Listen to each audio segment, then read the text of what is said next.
El antecedente son las hogueras de sabiduría mi-barra-enana escritas en quipus, caitos, caralipichis, cueros y quegas, cortezas, durante la destrucción de idolatrías, en los primeros tiempos del asalto colonial, los más sangrientos. Estos fueron los únicos 2 libros incinerados por Bolivia a lo largo de toda su historia. El Estado colonial, para sobrevivir, no tiene otra opción. Debe preservar, precautelar, cuidar la ignorancia del indio como se cuida un tesoro. Debe impedir, a como de lugar, que el pueblo andino y sobre todo la juventud india conozca el pensamiento cósmico, y por lo tanto antioccidental, de Fausto Reinaga y los 500 años de guerra india anticolonial descritos por Huáncar. Por eso hoy estos libros son imposibles de encontrar en ninguna librería ni biblioteca ni universidad en los Andes. 3. Rompiendo las rejas del silencio. No es cómodo, pero debo hablar de mi padre y de mi persona porque somos parte fundida, confundida, con el actual Pachacuti, el presente despertar indio. El Estado boliviano al quemar Mitagua Inti Suyu creyó haberlo silenciado y sepultado para siempre. Pero no pudo evitar su difusión. Fue publicado en Perú, México, España y fue el primer libro boliviano publicado en Japón. Resultó que ironía el libro boliviano más difundido en el mundo. Se volvió el impreso más buscado en el país. Algunos dirigentes indios sudamericanos y científicos sociales extranjeros vinieron a Bolivia para conseguirlo y se fueron sin él. Fue graficado gratis por un artista desconocido al autor, Malcolm Allison, hijo de europeos y criado por un ayllu en las serranías del Perú. Lo dibujó con corazón generoso, no con cerebro calculador. Cuando lo busqué para darle su trabajo ya impreso, no lo encontré. Desapareció, según unos ajusticiado por Sendero Luminoso, cuyo militante parece haber sido, a causa de su adhesión al indio. El negro norteamericano Alex Haley escribió Roch, Raíces. Muestra a uno de los descendientes de los africanos esclavizados, encadenados, convertido en millonario. Según esta propaganda, en Estados Unidos cualquiera puede ser rico si es inteligente y trabajador. El contrabando es claro. Los millones de negros norteamericanos viven en la miseria, no por el racismo yanqui, sino por tontos, alcohólicos, drogadictos y flojos. Una gran película de cine fue realizada de esta alabanza negra al capitalismo blanco. El escritor negro recibió mucho dinero, se compró una isla en el Caribe. Faltaba un libro igual, escrito por un indio americano, y mejor aún si atacaba al marxismo.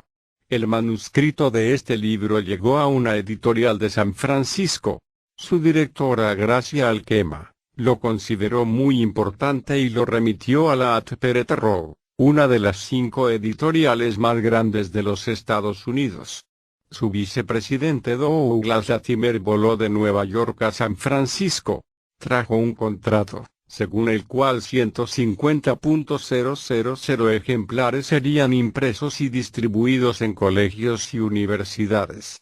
Llegaría al cine.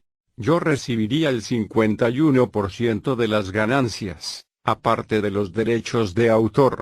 Podría comprarme otra isla en el Caribe, cerca del Negro y Lungu. Pero debía suprimir las partes anticapitalistas. No acepté y no se publicó en inglés. La Inquisición colonial, al tratar de sepultarme dentro del anonimato en Bolivia, me catapultó al mundo entero. Es el premio por no repetir la mentira invasora como pongo, por hablar de frente lo propio. A los pocos meses de la aparición de esta obra se fundó el MITCA, Movimiento Indio Tupac Katari, primer partido político de la nación aymara quechua. Yo fui su comisario de prensa. En su primera pelea electoral el MITCA logró ingresar al Parlamento. Sacudió la estructura política boliviana. La colonia reaccionó. Creó el MRTK, Movimiento Revolucionario Tupac Katari. Opuso lo revolucionario a lo indio, usando sus pongos marxistizados. El MITCA fue la energía central para el primer Congreso de Movimientos Políticos Indios de Sudamérica, marzo 1980, Cusco, Perú. Allí nació el CISA, Consejo Indio de Sudamérica. Fui elegido por aclamación, no por votación, su primer coordinador general. Como tal fui a Ginebra, al Palacio de las Naciones Unidas. Allí, por primera vez, se escuchó la voz india cuando hablé en quechua primero y luego en inglés. La Comisión Evangélica Latinoamericana de Educación Cristiana CELADEC organizó en Costa Rica, en marzo de 1980, la consulta sobre clase y raza en los textos escolares en América Latina. Occidente, a través del marxismo, etiquetó como racistas solo a los indios. Los marxistas negaban la existencia de razas, y su jefe era, qué paradoja, Pierre Charles, un negro de Haití, quien me acusó de terrorista intelectual.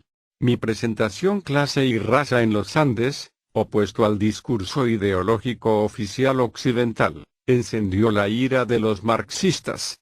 Sobre todo su conclusión, en las regiones indias de América, en los Andes, hay solamente un racismo. El opresor, colonial, blanco, anti-indio. Llamar racistas a las víctimas del racismo, por tratar ser protagonistas de su destino, es en sí un acto de racismo. Las Naciones Unidas convocaron al tercer Seminario Internacional de Cultura y Pensamiento sobre la Transformación del Mundo, Argelia, 13 a 17 de diciembre 1981. Participantes de todo el mundo escucharon por vez primera la palabra India andina, y la Universidad de las Naciones Unidas con sede en Tokio, publicó mi libro Pensamiento Político de la Sudamérica India. En Ginebra conversé con Ahmed Ben Bella, primer presidente de la Argelia libre postcolonial. Decidió que mi Tagua Inti Suyu debía ser publicado en francés. Dio el dinero para traducción e impresión a Jean-Louis Pervert, un espía francés infiltrado dentro del Islam, quien saboteó y no apareció la versión francesa. El Partido Verde del Japón me invitó 2 veces a ese país. Con la precisión y puntualidad japonesa di un promedio de 8 conferencias por día por todo su territorio. Y publicaron en idioma japonés mi Tagua Inti Suyu. En Escandinavia y Groenlandia, Polo Norte, me presentaron como presidente del GNPI, Consejo Mundial de Pueblos Indígenas. Entre otras cosas por hablar inglés. No se oficializó el nombramiento. No obedecí las directivas de los financiadores protestantes. En las Naciones Unidas, Ginebra, me prohibieron hablar con los terroristas palestinos y fue lo primero que hice. El 12 de octubre de 1992, quinto centenario del descubrimiento, asalto, encuentro, horror, etc. Según las opiniones, catalizó, aceleró la cohesión del indio. Juan Carlos de Borbón, rey de España, en realidad sus asesores, pues el rey no es muy lúcido, decidieron como parte central de las celebraciones, organizar una delegación de líderes indios americanos. Ese día en Madrid, agradecerían a España, en la persona de su rey, 2 cosas, el idioma castellano y la cruz católica. Según ellos yo era la persona indicada para organizar tal delegación. La televisión española me invitó al programa La Ventana Electrónica, 9 de la noche, hora prima. Acepté con una condición: mi intervención sería en vivo, en directo, no editada, no censurada. Dije, los crímenes no se celebran, se castigan.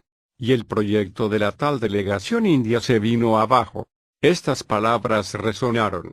El verbo indio andino fue escuchado por primera vez en varios encuentros internacionales. En Trípoli, Libia, Muammar Gaddafi intentó crear la Jamahiriya, una quinta internacional, tras el fracaso de la cuarta internacional trotskista. Rusia y Cuba dominaban el Congreso. Excluyeron al indio americano de la lista de oradores. Los indios decidimos, además de tener rostro, muy bien usado en el evento, también tenemos cerebro, voz. Si nos prohibían hablar abandonábamos el Congreso. Así logramos acceso al micrófono. Hablé en quechua, castellano e inglés. A las primeras palabras del idioma incaico toda la concurrencia se puso de pie y estalló en aplausos. Recordé las palabras de los guerreros vascos: te entienden en la medida que no te entienden. ¿Cuánta razón tienen? Un enorme retrato de Simón Bolívar adornaba el salón. Cuando dije que él tenía las manos manchadas con sangre india, la numerosa delegación comunista venezolana brincó de sus asientos y avanzó al presidium para golpearme. Yo quería que corriese sangre, para demostrar más allá de toda duda, la raíz anti-india, racista del marxismo, especialmente latinoamericano. Los delegados africanos reaccionaron inmediatamente. Se enfrentaron a los criollos blancos e impidieron la agresión. Captaron su negritud era también discriminada por la ideología blanca. Sentí la simpatía de los árabes, pero no podían demostrar dependían de Rusia para suministros militares. La delegación Irán, al verme totalmente antioccidental, me invitó a Teherán a la celebración de 10 años de la caída del Shah, el títere imperialista. Fui el único indio americano presente. El Islam trató de convertirme a su religión. Les expliqué: durante medio milenio todavía no podíamos limpiarnos de la religión extranjera traída por los asaltantes europeos. Mal haría en llevar a los Andes otra religión ajena, por muy bella y justa que pudiera ser. En Teherán, Rafael Parra, un periodista español de izquierda, leyó mi obra y me prometió publicar en Madrid. Cumplió y Tawa Inti Suyo apareció en España con el título Palabra India. La delegación de talibanes, victoriosos después de expulsar de Kabul, capital de Afganistán, al ejército soviético, llegó a Teherán. Me invitó, otros congresos me impidieron ir. Dirigentes del ala política de la ETA militar me llevaron a Euskadi, la nación vasca ocupada por el ejército español. Mi libro, me aseguraron, sería traducido a su idioma y publicado por la editorial Sayaparte. El marxismo controla esta editorial.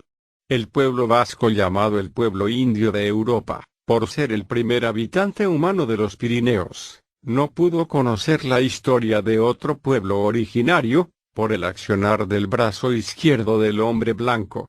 Con los catalanes de la organización independentista Terra Lliure, Tierra Libre, creamos en Barcelona la OSMI, Oficina de Suport al Moviment Indi. Publicamos varios números de la revista Guiña y Marca, con el pensamiento cultural, social, político de los habitantes originarios de toda Abya Yala. La Sociedad Internacional de Sociología me invitó a su 10º Congreso Mundial en Nueva Delhi, India. Llegué con los delegados españoles. Ninguno de ellos hablaba inglés. Se dio la situación inusual: un indio americano les servía de traductor imprescindible en la India, ex posesión inglesa. Hicieron una colecta para pagar mi pasaje a Srinagar, Cachemira, en las estribaciones del Himalaya, donde también por primera vez se escuchó el idioma y pensamiento inca. Occidente, el marxismo, quiso apropiarse del aniversario del 5º centenario, convertirlo en discurso meramente anti-yanqui, no anti-occidental. Yo martillaba y dejaba claro: el hombre blanco, el colonialista, nos estrangula usando sus dos brazos, izquierdo y derecho.